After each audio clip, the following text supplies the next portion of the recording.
அஸ்ஸலாமு அலைக்கும். Hi my TV families. இது மண்டே மார்னிங் ரொட்டீன் தான் ஃப்ரெண்ட்ஸ். ஒரு சின்ன மினி vlog. காலையில் எழுந்தோடனே என்னுடைய குட்டீஸ் எல்லாமே விளையாடிட்டு இருக்காங்க. என்னுடைய கோரிமா போட்ட குட்டிங்க தான் இது.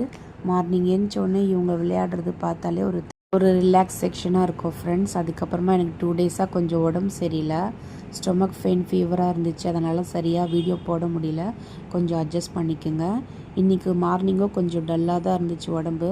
ஆனாலும் வீடியோ எடுக்கணும்னு எடுத்துகிட்ருக்கேன். மார்னிங் ஏஞ்ச உடனே ஃபஸ்ட்டு என்னுடைய பூனைங்களுக்கெல்லாம் நான் பால் கொடுத்துருவேன் ஃப்ரெண்ட்ஸ். ஏன்னா அவங்க கத்திக்கிட்டே இருப்பாங்க. கொடுத்தா தான் அவங்க அமைதியாவாங்க. சரின்னு சொல்லி அவங்களுக்கெல்லாம் பால் வச்சுட்டு என்ன சமைக்கணும்னு எனக்கு சுத்தமாக புரியல. உடம்பு சரியில்லாதனால ஒன்றுமே முடியல. சரின்னு சொல்லி நான் அரிசி எடுக்கலான்னு எடுத்துகிட்டு இருந்தேன். மாங்காய் போட்டு வச்சுருந்தேன் ஃப்ரெண்ட்ஸ் அரிசியில். அது அப்படியே மாம்பழமே ஆயிடுச்சு. அதுக்கப்புறமா அரிசி நான் ஊற போட்டுட்டு என்ன பண்ணலான்னு ஒன்றுமே புரிய மாட்டேங்குது. மண்டேனாலே கொஞ்சம் டல்லாக இருக்கும். அதுவும் உடம்பு சரியில்லைனா சுத்தமாக நம்மளுக்கு எதுவுமே தோணாது பண்ணுறதுக்கு. சரின்னு டீயை போட்டுடலான்னு ஃபஸ்ட்டு டீ போட்டுட்டு குடித்தா தான் நம்மளுக்கு கொஞ்சம் மைண்டு வேலை செய்யும்.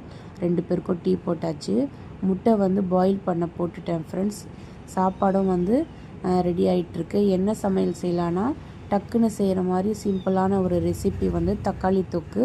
இது சிம்பிளாக இருக்கும், நல்லா டேஸ்ட்டாக இருக்கும். என்னுடைய ஹஸ்பண்ட்க்கும் தக்காளி தொக்குனா ரொம்ப பிடிக்கும். அதனால் நான் அதுவே பண்ணலான்னு டிசைட் பண்ணிட்டேன் ஃப்ரெண்ட்ஸ். லேடிஸ் நம்ம உடம்பு சரியிருந்தா ஃப்ரெண்ட்ஸ் எல்லாமே நம்ம செய்கிறோம். எல்லாத்தையும் எல்லாமே நம்மளுக்கு சொதப்பெல்லாம் முடிஞ்சிடும். இதில் பார்த்தா கேஸ் சிலிண்டர் விட தீர்ந்துடுச்சு. அதோடைய என்னுடைய ஹஸ்பண்ட் மாட்டி கொடுத்தாரு. நம்ம இப்போ தக்காளி தொக்கு செய்கிறதுக்காக ஒரு கடாய் வச்சுட்டு நம்ம கடவுள் தம்பருப்பு போட்டுக்கலாம், கருவேப்பிலை போட்டுக்கலாம், காஞ்ச மிளகா வத்தல் போட்டால் போடலாம். நான் போடலை. அதுக்கப்புறமா கொஞ்சமாக பூண்டு போட்டுக்கலாம். ஒரு வெங்காயம் நல்லா பெரிய வெங்காயமாக நல்லா ஸ்லைஸாக கட் பண்ணி போட்டுக்கலாம். நல்லா வதக்கிட்டு நம்ம கட் பண்ணி வச்சுருந்த தக்காளி இதில் ஆட் பண்ணிக்கலாம். இப்போ 1 by 1 மசாலா எல்லாமே ஆட் பண்ணிக்கலாம்.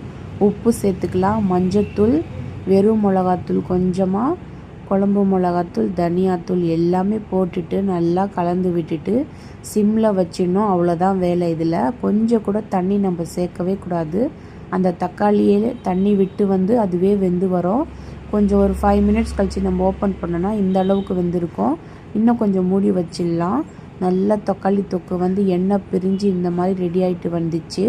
நம்ம வேக போட்டிருந்த முட்டையை தோல் எல்லாம் உரிச்சிட்டு இந்த மாதிரி கத்தி வச்சு கீரல் போட்டுட்டு கடைசியாக தொக்கு நம்ம இறக்கும்போது இந்த முட்டையை போட்டோன்னா சூப்பராக தக்காளி தொக்கு ரெடி ஆகிடும்.